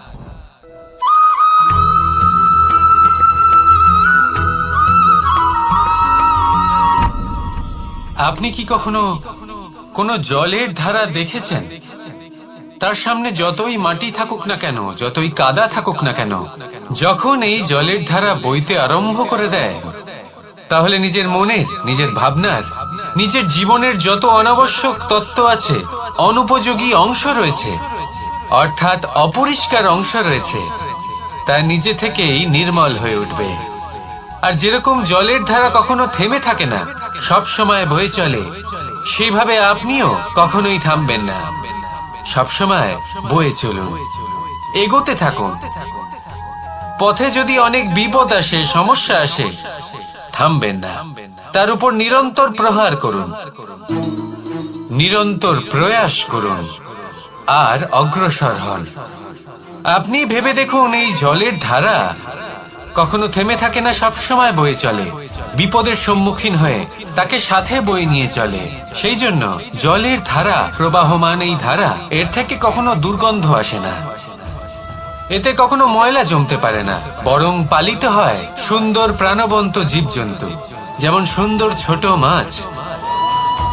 তাই আপনিও এটাই করুন, কখনো থামবেন না, শুধু চলতে থাকুন, জলের ধারার মতো বইতে থাকুন।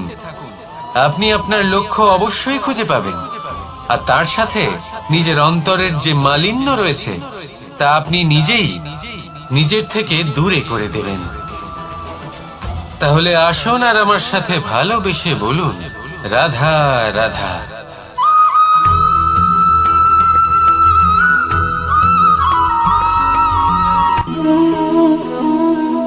নিয়তি। রাধা আমাকে বলে, কৃষ্ণ, যদি তুমি জানো যে নিয়তিতে কি আছে, তাহলে তাকে বদলে দাও না কেন? মহাদেব আমাকে বলেন যে শ্রীকৃষ্ণ, যদি আপনি এটা জানেন যে সাম্বের নিয়তি এটাই, তাহলে আপনি তাকে বদলানোর চেষ্টা কেন করেন? কেন? কারণ আমি একজন পিতা, আর পিতার কর্তব্য এটাই, তিনি যেন সম্ভাব্য সব চেষ্টা করেন নিজের সন্তানের মঙ্গলের জন্য। নিয়তি আমি জানি, কিন্তু এটাও আমি জানি যে কর্মের থেকে বড় আর কোনো নিয়তি হতে পারে না। অভিজ্ঞতাও রয়েছে যে কর্মের হাতে নিয়তির এই চক্র বদলে যেতে পারে। তাই জীবনে যদি আপনার কখনো এমন মনে হয় যে এটা তো অসম্ভব, তখনও চেষ্টা করা কখনোই ছাড়বেন না। কে বলতে পারে আপনারই কর্মের কোনো এক বীজ হয়তো নিয়তির চাকায় আটকে গেল, আর নিয়তিকে নিজের পথ পাল্টাতে হলো, ঠিক কিনা? সেই জন্য নিয়তিকে ভাগ্য মেনে নিয়ে চুপ করে বসে থাকবেন না। নিজের নিয়তি স্বয়ং নিজের কর্মের দ্বারা নির্ধারিত করুন, কারণ আপনার এই কর্মের উপরেই আপনার অধিকার রয়েছে, আর এই অধিকারকে নিয়তি অনেক সময় সম্মানও করে। তাহলে আসুন আর আমার সাথে ভালোবেসে বলুন রাধা রাধা।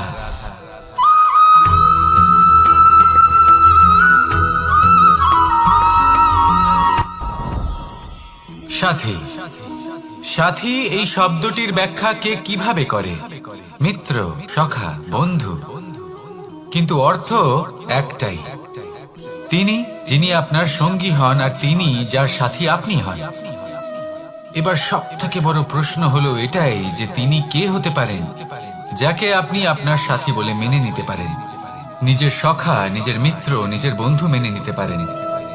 আপনার সাথী হলেন তিনি যিনি দুঃখের সময় আপনার পাশে থাকবেন, আপনার হাত ধরে থাকবেন।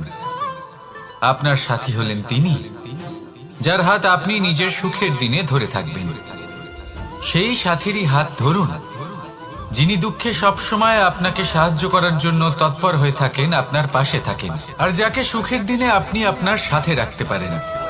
আর যখন আপনার সাথে আপনার এই সাথী থাকবে, তখন আপনি এটা বুঝবেন যে যখন জীবনে দুঃখ আসে তখন এই দুঃখ কমে যায়, সবার মধ্যে ভাগ হয়ে যায়। আর যদি তখন সুখ আসে তাহলে সেটা সবার উপস্থিতিতে আরো বেড়ে যায়। এটাই হলো প্রেম, এটাই হলো ভালোবাসা, এটাই হলো সঙ্গ। যেমন সম্পর্ক আমার আর রাধার মাঝে। তাহলে আসুন আর আমার সাথে ভালোবেসে বলুন, রাধা রাধা।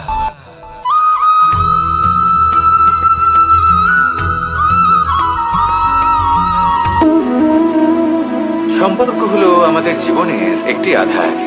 কিছু সম্পর্ক এমন যা আমরা জন্মসূত্রে লাভ করি, যেমন পরিবার, মা, বাবা। কিছু সম্পর্ক আছে যা আমরা জীবনে অর্জন করে থাকি, তা সে প্রেমের হোক, স্নেহের হোক বা বন্ধুত্বের।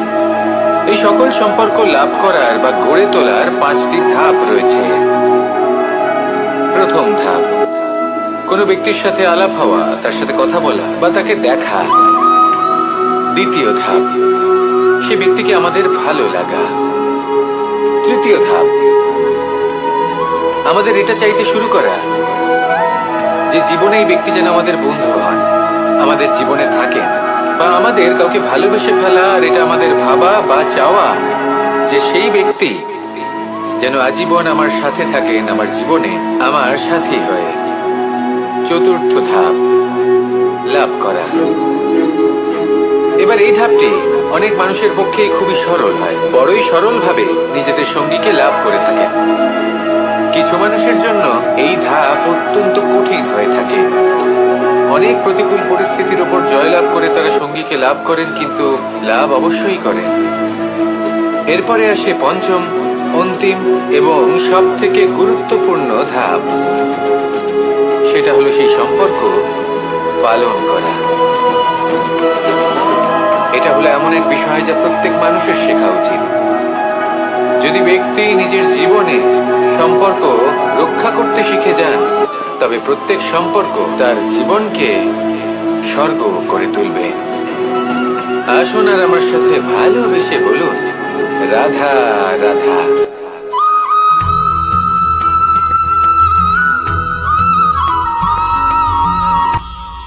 এটা হলো ধান গাছ। এর থেকে যে চাল উৎপন্ন হয় তা মানুষ গ্রহণ করেন। আর এটা কি? এ হলো জংলি ঘাস। একবার ভেবে দেখুন, যদি এই জংলি ঘাস ধান গাছের আশেপাশে থাকে তাহলে কি হবে? ধান উৎপন্ন হতে পারবে? তা উৎকৃষ্ট হতে পারবে? আমরা কি তা গ্রহণ করতে পারবো? কখনোই নয়। এই জংলি ঘাস ধানকে নষ্ট করে দেবে, কিন্তু নিজে জীবিত থাকবে। এটাই হলো আজকের শিক্ষা। এই সংসারে যদি আপনি নীতির পথে চলতে চান, উচিত কর্ম করতে চান, সংসারকে সেবা করতে চান, তাহলে জংলি ঘাসের মতো ব্যক্তিদের থেকে সবসময় দূরে থাকতে হবে। সেই ব্যক্তি যারা দুর্নীতি এবং মিথ্যা দ্বারা পরিপূর্ণ, যাদের ব্যবহার অশুভ, যাদের অনেক অশুভ গুণ রয়েছে, তারা সঠিক নয়। সেই সকল ব্যক্তি যাদের চরিত্র অত্যন্ত দুষ্ট হয়, তারা হয় শুভ চরিত্রের ব্যক্তিকে একদম নষ্ট করে দেয়, নয় নিজের মতো বানিয়ে তোলে।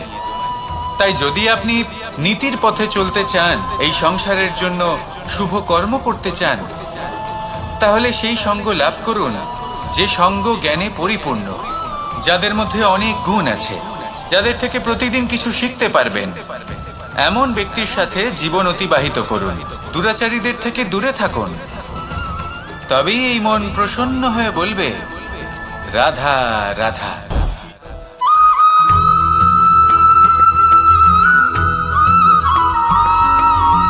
মানুষের একটি সমস্যা আছে যে মানুষ সাফল্যকে মাপতে থাকেন, লক্ষ্যপ্রাপ্তিকে মাপতে থাকেন এবং তার তুলনা করতে থাকেন যে ও এত কিছু পেল আর আমি পেলাম না, ওর কাছে এত কিছু আছে কিন্তু আমার কাছে নেই। এই তুলনা করার জন্য ওনারা দুঃখী হয়ে পড়েন, নিরাশ হয়ে পড়েন। তাই আমি একটা প্রশ্ন করছি যে এটা কি উচিত? এই সংসারে আপনি কি নিয়ে তুলনা করবেন, যেখানে সূর্যদেব চন্দ্রমা দুজনেই আছেন, দুজনেই হলেন বিশেষ, দুজনেই নিজ নিজ সময়ে উদিত হন। এদের মধ্যে একজন না থাকলে তাহলে আমাদের জীবন কঠিন হয়ে পড়বে। ঠিক সেইভাবেই আপনি যদি একটা বড় রেখা অঙ্কন করেন তাহলে অন্য রেখাটি ছোট হয়ে পড়ে না, সে তেমনই থাকে যেমনটা সে ছিল। আপনার অস্তিত্ব কখনো ছোট বা বড় হতে পারে না, শুধু তুলনা করার জন্য আপনার এটা মনে হতে পারে। যদি আপনি যুদ্ধ করতে চান আপনার তলোয়ারের প্রয়োজন পড়বে, যদি বস্ত্র তৈরি করতে চান এত বড় তলোয়ার দিয়ে কিছুই হবে না, তখন প্রয়োজন পড়বে একটা ছোট্ট সূচের। তাই তুলনা করবেন না, না নিজেকে ছোট মনে করবেন না অন্য কাউকে। সবার সাথে সহযোগিতা করুন, আর যদি তুলনা করতেই হয় নিজের সাথে করুন, যে কাল আমি কেমন ব্যক্তি ছিলাম, আজ কি তার থেকে শ্রেষ্ঠ হয়ে উঠতে পেরেছি। ভেবে দেখুন ভবিষ্যতে গিয়ে আপনি কতটা শ্রেষ্ঠ ব্যক্তি হতে পারেন। আসুন আমার সাথে ভালোবেসে বলুন রাধা রাধা।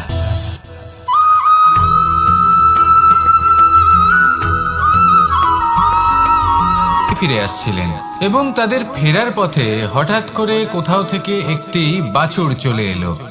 এই দুই বোন ভয়ভীত হয়ে গেলেন আর তাদের হাত থেকে সেই আটা পড়ে গেল, মাটিতে মিশে গেল।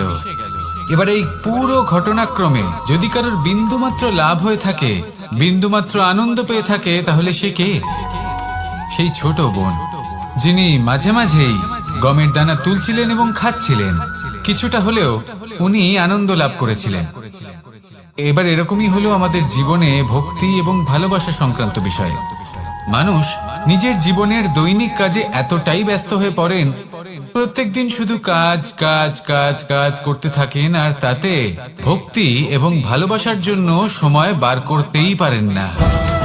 দেখুন, জীবনে ভক্তি আর প্রেমের এই যে ছোট ছোট মুহূর্ত আছে, এগুলো যদি আপনি যাপন করতে পারেন তাহলে তাতেই আপনি তৃপ্তি লাভ করবেন। বাকি সবই আপনার ব্যর্থ বলেই মনে হবে। জীবনে যখনই আপনি কোনো কাজ করবেন, ঈশ্বরের প্রতি সমর্পিত হয়ে সেই কাজ করুন। আর যখনই সময় পাবেন তাহলে সেই সময় নিজের আপনজনদের দিন, যাদের আপনি ভালোবাসেন, তাদের প্রতি যত্নবান হন, তাদের শুভাকাঙ্ক্ষী হন। এই প্রেম আর ভক্তির ছোট ছোট মুহূর্তগুলো আপনার জীবনকে চরিতার্থ করে তুলবে। আসুন আমার সাথে ভালোবেসে বলুন রাধা রাধা।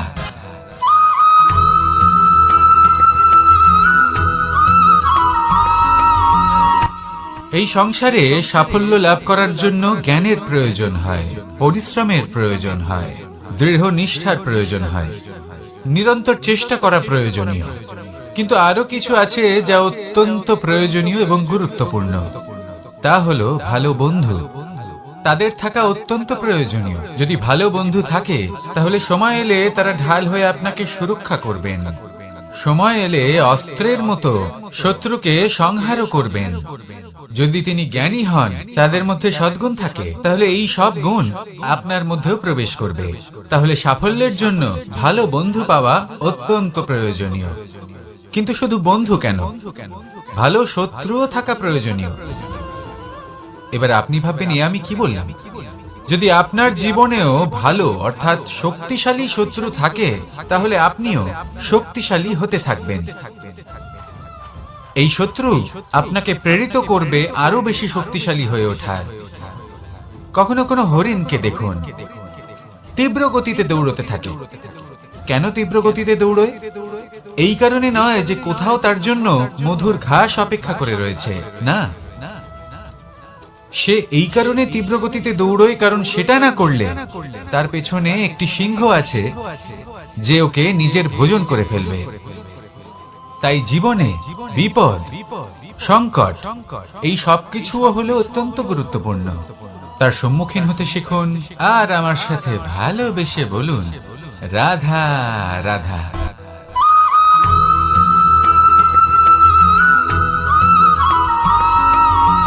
জীবনে অগ্রসর হওয়ার জন্য আমাদের কাকে প্রয়োজন হয়?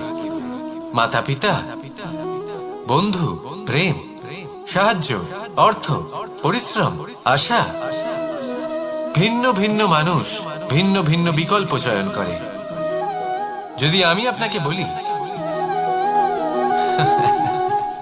তাহলে জয় আর পরাজয়ের মন্ত্র দুটো শব্দের উপর নির্ভর করে, মেনে নেওয়া আর দৃঢ় হওয়া। যদি মেনে নেন তাহলে হেরে যাবেন, যদি দৃঢ় হন তাহলে নিশ্চিত রূপে জয়ী হবেন। যদি কখনো আপনি ক্লান্ত হয়ে ওঠেন, আপনি দুঃখী হন, পুরোপুরি ভেঙে পড়েছেন, তখন মেনে নেবেন না যে আপনি ভেঙে পড়েছেন, নয়তো হেরে যাবেন। তখন উল্টে স্থির করবেন যে যাই হয়ে যাক না কেন, আমি জয়ী হবই। আর আপনি দেখবেন যে জয় নিশ্চিত রূপে আপনার কাছেই আসবে। তাহলে এই কথা মনে রাখবেন আর আমার সাথে ভালোবেসে বলবেন, রাধা রাধা।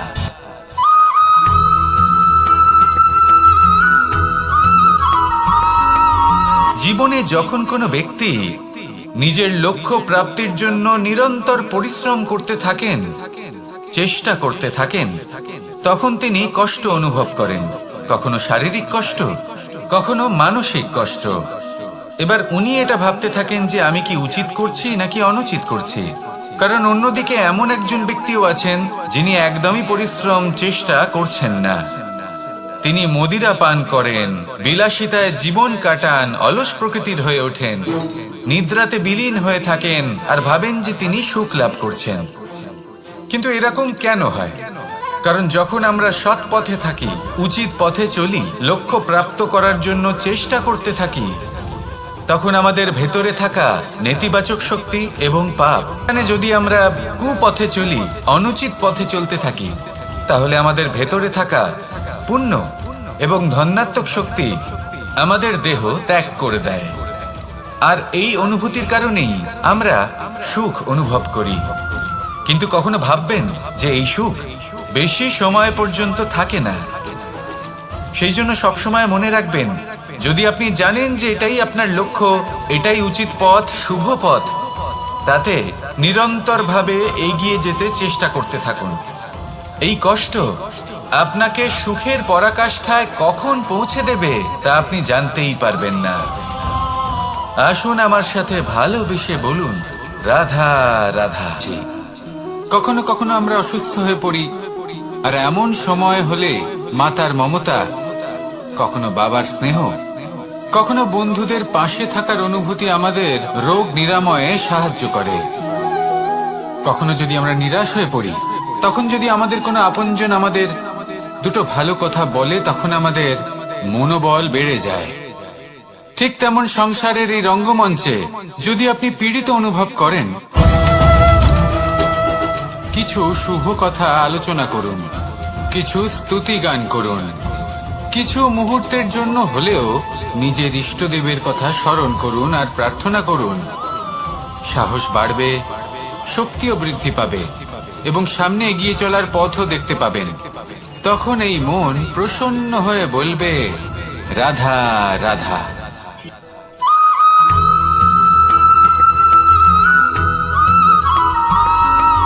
প্রত্যেক মানুষ নিজের জীবনে হীরক তথা হীরে এবং দর্পণ, এই দুই দেখেছেন। এই দুই হলো সাদা এবং এরা দুজনেই আলোর প্রতিফলন ঘটায় এবং এরা দুজনেই উজ্জ্বল হয়ে ওঠে। আপনি হয়তো মনে মনে ভাবছেন যে এটা কি ধরনের তুলনা করছি। একটা হীরে তো রত্ন, তার মূল্য দর্পণের থেকে অনেক গুণ বেশি। কিন্তু হীরে থাকাতে দর্পণের মূল্য কিন্তু কোনো অংশে কমে যায় না, তাই না? মানুষ যখন হীরে নিজের হাতে নেয়, তখন সবার আগে কি খোঁজে? দর্পণ, যাতে তার মধ্যে দিয়ে দেখে সে বুঝতে পারে যে সেই হীরে আদৌ তার শোভাবর্ধন করছে কিনা, তাকে ভালো দেখাচ্ছে কিনা, প্রসাধনের জন্য সেটা ব্যবহার করা ঠিক হবে কিনা। অর্থাৎ হীরের উপস্থিতিতে দর্পণের গুরুত্ব কম হলো না, দর্পণের কারণে হীরের মূল্য বোঝা গেল। আমাদের জীবনেও ঠিক এরকমই ঘটে। আপনারা যদি এই সংসারে নিজের আশেপাশে দেখেন, এমন অনেক মানুষ দেখতে পাবেন যারা নিজেদের ক্ষেত্রে মহান স্থানে পৌঁছেছেন, নিপুণ এবং শ্রেষ্ঠকে ছোট মনে করবেন না। আসুন আর আমার সাথে ভালোবেসে বলুন, রাধা রাধা।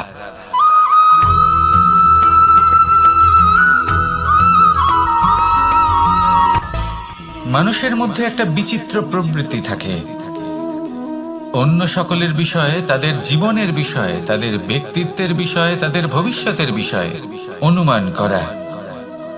এটা হলো অনুচিত। কারোর অতীতকালকে দেখে লোকে ভবিষ্যৎ বলে দিতে পারেন, বর্তমানকে দেখে ভবিষ্যতের বিষয়ে অনুমান করে ফেলেন। উদাহরণ দিতে হলে বলবো, কোনো দাসকে দেখুন, ওকে দেখে লোকে বলে যে ওর ভবিষ্যৎ সেটাই হতে পারে, অনুমান করে ফেলেন। আর এই রাজাকে দেখুন, উনি তো কত সুখী হবেন, উনি তো জগতের সব থেকে অধিক সুখী মানুষ, কত সুখ সুবিধা আছে ওনার কাছে, ধারণা করে ফেলেন।